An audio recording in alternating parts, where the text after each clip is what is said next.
మీ పేరు? ఆదినారాయణరావు.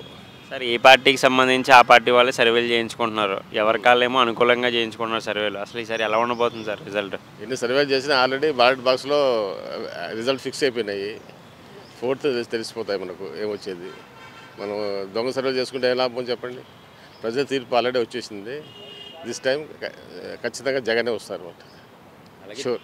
చాలామంది అయితే ఈసారి బిఫోర్తో కంపేర్ చేసుకుంటే ఎక్కువ శాతం ఓటింగ్ అయితే నమోదైంది. చాలా చోట్ల నుంచి అయితే ఇండివిజువల్గా వెళ్ళిపోయారు. ఎక్కువ శాతం ఏంటంటే చంద్రబాబు నాయుడు వస్తే ఈ పథకాలన్నీ క్యాన్సిల్ చేస్తారు.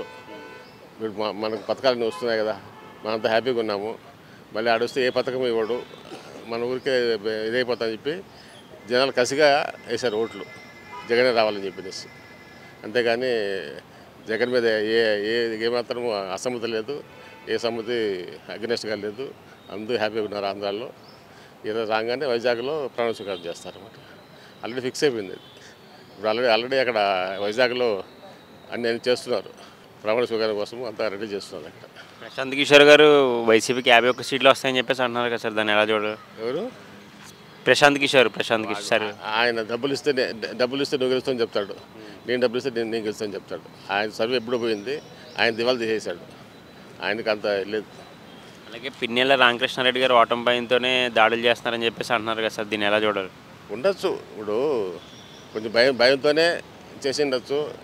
ఆయన చేశాడా, వేరే వాళ్ళు చేశాడా? బ్యాలెట్ బాక్స్ కొట్టడమో తప్పది. అది ఎవరు దానికి సమర్థించరు. ఏమో ఆయన మనసులో ఏముందో. ఎందుకంటే పోలీసు ఎవరు కంట్రోల్ పెట్టలేదు. ఆయన ఎన్నో రిపోర్ట్లు చేశాడు. పోలీసులు ఎక్కువ కావాలి, బందోబస్తు ఎక్కువ కావాలి చెప్పినా కానీ ఎవడూ పట్టించుకోవాలా. కాబట్టి ఇక్కడ దొంగ ఓట్లు పడిపోతుందని చెప్పి ఆయన భయంతో దాన్ని పలుకొట్టాడు. ఎన్డీఏ అధికారంలోకి వస్తే పవన్ కళ్యాణ్ డిప్యూటీ సీఎం అంటున్నారు సార్, ఇది ఎంతవరకు నిజం అంటారు? డిప్యూటీ సీఎం పవన్ గెలిచేది డౌట్ఫుల్. పవన్ గెలిచేది డౌట్ఫుల్. ఈ ఎలక్షన్ తర్వాత చంద్రబాబు పవన్ పక్కన పెట్టేస్తాడు. Hi sir. హాయ్ సార్ మీ పేరు? గోపాల్ నాయక్. సార్ ఏపీలో ఏ పార్టీకి సంబంధించి వాళ్ళు అయితే సర్వేలు చేసుకుంటున్నారు. మా పార్టీ నక్కుతుందని కూటమి ఒక పక్కన జగన్మోహన్ రెడ్డి గారు. సార్ ఎలా ఉండబోతుంది ఈసారి రిజల్ట్ జూన్ 4న?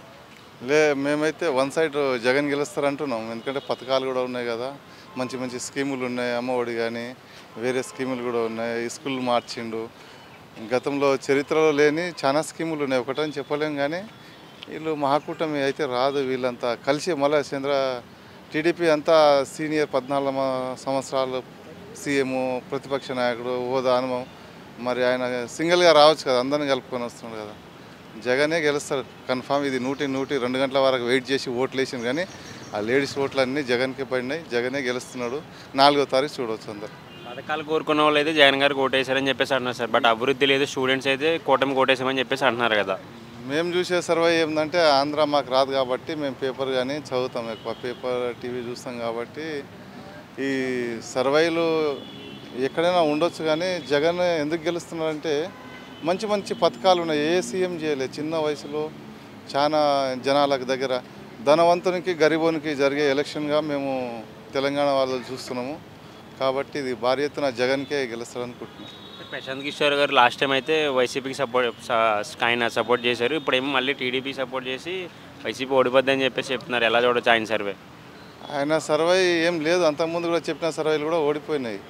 ఏం లేదు. ఇప్పుడు చూస్తున్న ఎలక్షన్ తర్వాత కూడా రాజకీయం అంతా డిఫరెన్స్ ఉంది. అక్కడ ఈసీ ఫెయిల్ అయింది అనుకుంటున్నాం. ఎందుకంటే ఒక ప్రజలను కాపాడే ఈసీ భారతదేశంలో చాలా గొప్ప వ్యవస్థ. అది ఎక్కడ సరిగా పనిచేయడం లేదు. ఎందుకంటే టీవీలో పేపర్లో చూస్తున్నాం. అది ఈసీ ఫాల్ట్ అయింది. ఆయన పనితీరే బాగాలేదు.